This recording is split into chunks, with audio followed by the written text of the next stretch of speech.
Miss Calvario! Ay, Miss Suffering pala. Miss Curse! Ayan na, si Miss Painful. Malas talaga. Kaya tayo nahirapan. Pasakit. Dahil pinanganak akong kalbaryo, ganito na dapat yung buhay ko. So, naging identity ko po siya na I'm a curse, I deserve to suffer, I was born to suffer. Dahil sa trabaho ng mga magulang, madalas ay naiiwan sina Judy at ang kanyang mga kapatid. Ako po, mayroon din po akong longing na magkaroon po ng time for my family. Kaso hindi po kami ganon. Hindi po nabigyan ng opportunity. Tanging ang kanyang lola ang pumupuno sa kakulangang nadarama niya sa buhay. Sobrang caring niya po talaga. Pagkagising ko pa lang po, prepared na po lahat. Dahil laking lola, kaya spoiled. Ako po kasi yung panganay. So, spoiled po kay lola. Kahit ano pong gusto ko, binibigay ni lola. Sa paaralan, madalas siyang biktima ng bullying dahil sa kanyang apelyido. Surname ko po, Calvario. So, in short po, ang meaning po nun, suffering, curse, pasakit. Every time po binabanggit yung apelido ko, talagang nanginginig po ako dahil nagka-trauma po ako dahil puro po negative po yung nare-receive ko. Kahit anong mangyari, tahimik lang ako. So, hindi po ako palaban. Sa totoo lang ng bata, hindi po ako palaban. Kahit awayin niyo ako, parang iyak lang ako, mananahimik. Kasi hindi ko po maintindihan naghahanap po ako ng sagot. Bakit? Bakit nangyari sa akin yun? So, nagkama po ako sa conclusion na baka dahil sa surname ko. Kung pwedeng palitan lang, kahit isang letter lang para mabago, kung pwede lang. Tapos parang nangingilit po yung luha ko. Pero dahil nga po, hindi po ako ganun ka-personal. So, hinayaan ko na lang po. Parang na-question ko lang po yun. Sa gitna ng mga katanungan sa sarili noong siya ay nasa high school, naimbitahan si Judy sa isang youth Bible study. Doon ko po naramdaman na may nag-accept sa akin, na pwede pala ako magkaroon ng mga kaibigan na tanggap ako, na hindi po ako i-judge, at masayang parang extended family. Tapos doon po mas nakilala si Jesus. Longing po talaga ako sa love of my parents noon. Kaya nung nakilala ko po si God, talagang sabi ko, grabe ka Lord, ganito mo pala ako kamahal. So kaya po naisip ko talagang parang perfect yung life ko. Wala na po akong masyadong hinihiling that time. Lumipas ang ilang taon, panibagong pagsubok ang pinagdaanan ng pamilya ni Judy nang magkasakit ang kanyang lola ng stage 4 lung cancer at saka bone cancer na kalaunay naging dahilan ng pagkamatay niya. Mas lalo ko pong bliname ulit yung sarili ko kasi parang ako na lang pala yung hinihintay ni lola na parang pinatagal ko pa po yung suffering niya. Kaya sabi ko, curse talaga ako Ako talaga yung may kasalanan Sa pagiging mapag-isa ni Judy at paglayo sa mga kaibigan, naisip niya na ano po kasi ako introvert, kaya hindi po talaga ako mapag-open. So hindi po ako mapag-speak up Sabi ko, wala na pala akong mapagkakatiwalaan. Yung family ko, tas iniwan ako, tas mga friends ko. Doon na po ako nagdesisyon na parang ako na lang mag-isa. Parang lalo lang ako nasasaktan. So hindi na po ako nakipag-attach sa mga tao from that moment po.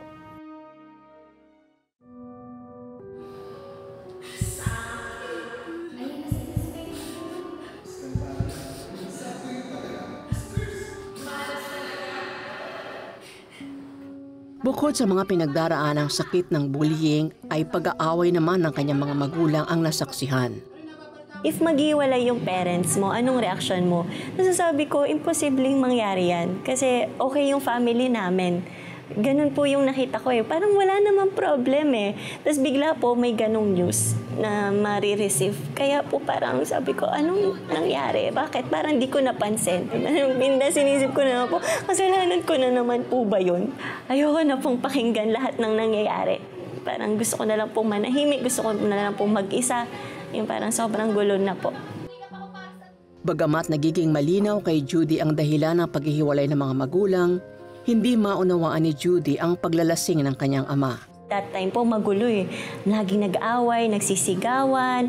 Tapos si Papa natuto po siyang uminom. Na first time po na nakita ko po yun na para siyang pariwara. Kasi si Papa po wala po siyang bisyo Ang kanyang bunsong kapatid naman ay nadiskubre na may epilepsy. Bawal po siyang pabayaan. Baka pag nauntog po talaga, maaari po siyang yung mangisay or what.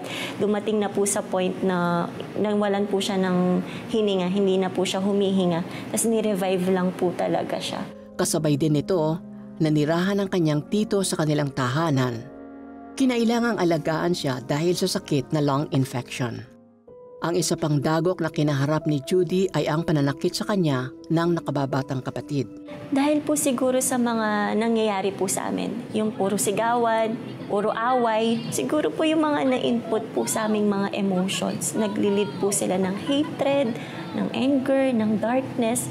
Kaya po talaga kapag nag-aaway po kami, is talagang hindi lang po yung normal na away, yung salita. Pero minsan may batuhan pa, minsan yung kapatid ko sinuntok niya ako. Dati po parang sabi ko nga po perfect, parang walang problema. Tapos biglang bagsak yung problema. So hindi po siya naging madali. Marami po akong questions, bakit nangyari sa akin to?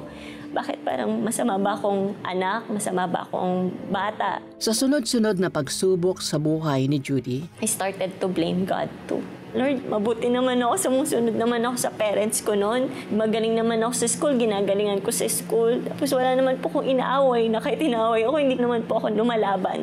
Pero bakit sa amin? Bakit sa akin? Bakit parang lahat ng meron ako, parang kinuha? Lahat ng parang important sa akin, inalis. Parang wala na pong natira sa akin. hindi nagtagal, nakagraduate si Judy ng high school at kumuha siya ng kursong Bachelor of Science in Management Accounting. Isang malubhang balita ang nagpabagsak kay Judy, ang pagkakaroon ng bagong pamilya ng kanyang mga magulang na magkahiwalay. Sabi ko, gumuguho na yung family na akala ko okay, na akala ko masaya. Nawalan po ako ng direction, nawalan po ako ng purpose to live. Ayoko na pong mabuhay. I'm so hopeless. Nawalan po ako ng mga mahal. So parang wala na pong nagpapalakas sa akin. Wala akong nare-receive na love. Wala akong nakakausap. So dumating talaga sa point na ayoko nang mabuhay. Malas talaga. Ay, nako. Pasakit. Ayan na pala si Miss Painful eh. Kaya tayo nahihirapan eh. Miss Calvario, ay, may suffering pala. Panibagong yugto ng buhay ang hinarap ni Judy at ng kanyang mga kapatid. Parang ang hirap po kasi never po namin siya na-experience. Wala na kaming makain. Bigla na lang walang kuryente, ang hirap po, ang init. Yun po, bigla na lang walang tubig. So, hindi po madali kasi sino po magluluto, sino po maglilinis, sino maglalaba. Wala po kaming kaalam-alam. Dahil nga po, inispoil ni Lola, kaya po talagang wala po talaga. Paano na yung life namin. Inabutan ng tulong ng mga kamag-anak sina Judy. Subalit, yan kasi, parang spoiled ka kasi, kaya wala ka tuloy mararating, yung wala ka tuloy alam sa bahay.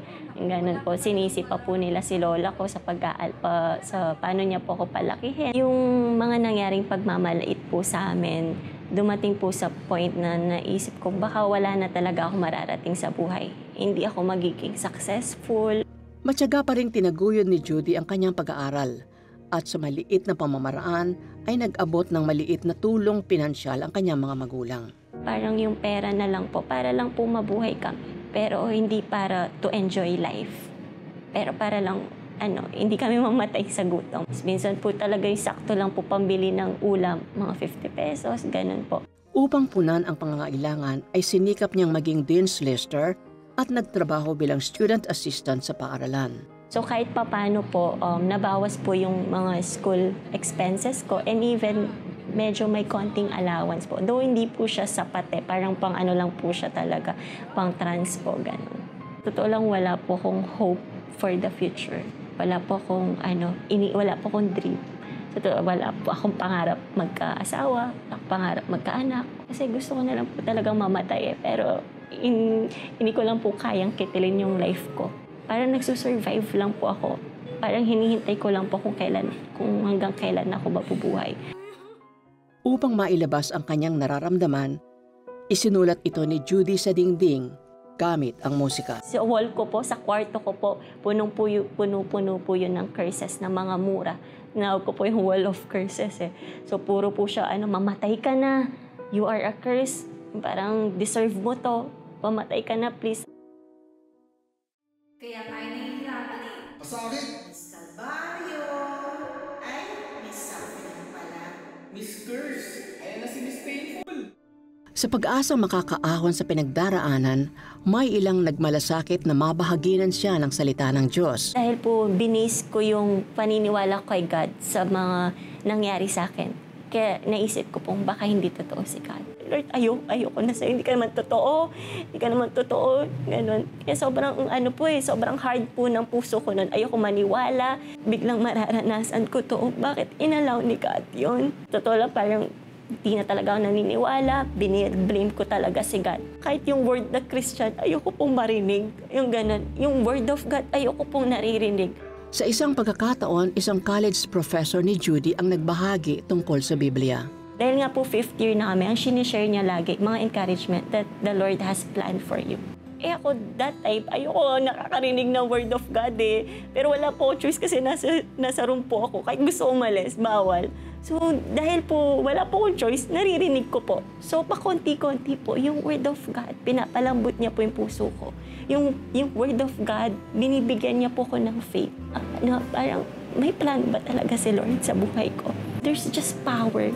Nang bigla na lang yung heart of stone ko, naging heart of flesh. Nang konti-konti, lumalambot po by hearing and hearing the word of God. Nagkakaroon po ko ng faith to believe again.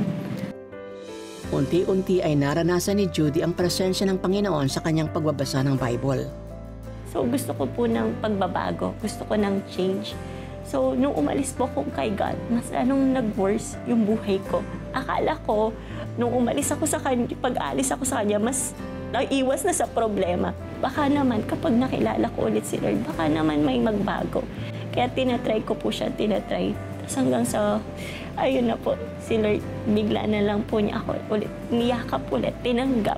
Sa tulong ng kanyang kaklase ay naka-attend siya muli sa church at sa isang pagkakataon, nakadalo sa isang church retreat si Judy na naging tanda ng kanyang pagbabalik kay Jesus. Bigla parang naramdaman ko po ulit for the first time from how many years of living in darkness.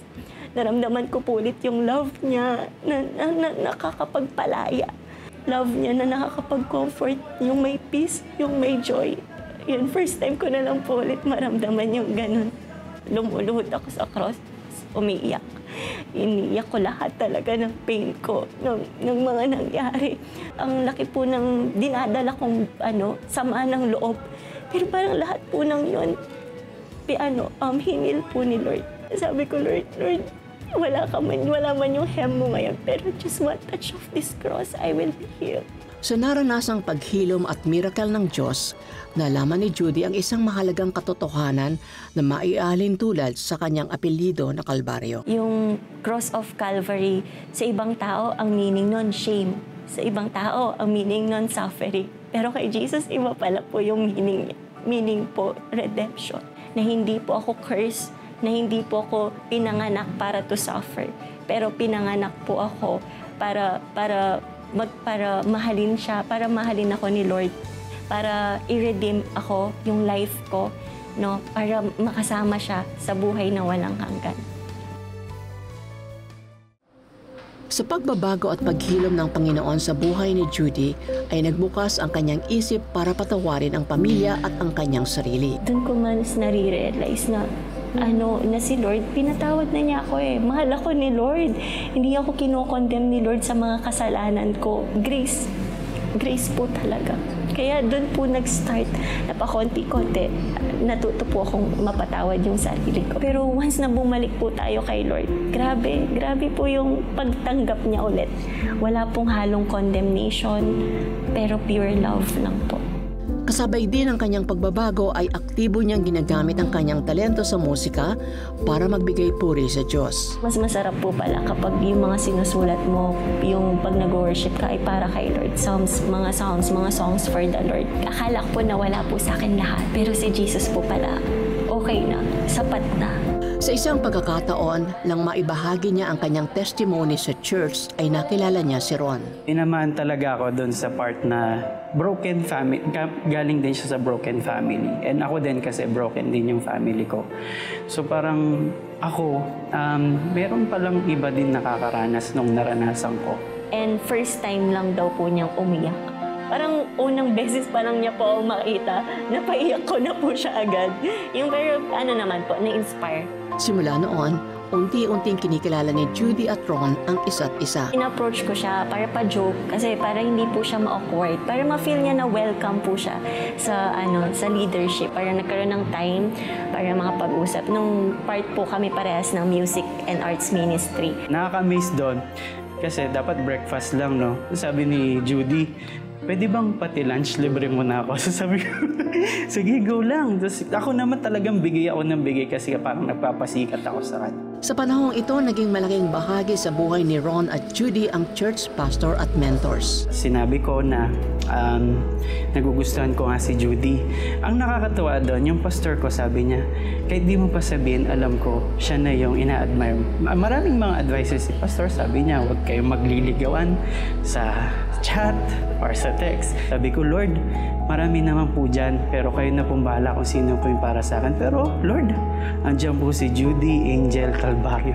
As in specific ko. Mga prayers ko po kay God is kung ano po yung will niya. Sa tulong ng paggabay ng church community, natanggap ni Ron ang matamis na oo ni Judy. Pag sinagot ako nito, siya na yung papakasalan ko. So meron lang talagang isang bagay na need ko ng confirmation kung siya na talaga. From the moment na inopen ko yung testimony ko sa kanya, hindi ko naramdaman na parang tinaboy ako ni Judy. Yun yung naging confirmation point ko na kaya akong tanggapin ito. Nung pinayagan po siya, sige, okay lang naman. Actually, straight to the point. Kasi na kwento niya rin po pala na parang a year na niya akong pinagpe-pray. Pero yung sa year po na yun, parang never siya nagda-moves. Prayer lang po talaga. Bagamat magkaiba ng pag-uugali, ay pinagbuklod sila sa tulong ng Diyos. May mga struggles when it comes to our differences, lalo na sa personality, no? And then sa attitude, no? Doon ko talaga natutunan na magkaroon ng acceptance. Nung natutunan ko magpakumbaba, naranasan ko yung pagmamahal din ni Judy and yung acceptance din niya sa akin. Iniyak ko, Lord, ayoko pong magkamali. Lord, ayoko mapunta sa maling tao. Ayoko po yung future ko maging broken, mag-suffer yung mga anak ko. March 22, 2024, ikinasal si Judy at Ron.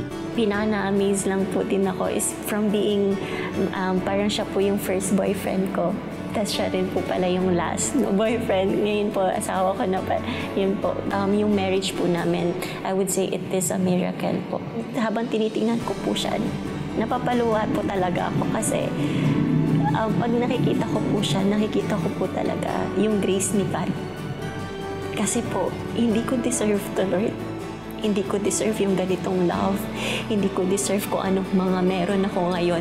While she is walking on the aisle, nakita ko talagang naiiyak ako Lord, para kang bumaba, para kang nagpadala ng isang angel, no, sa lupa na ngayon, no, lumalapit sa harapan ko.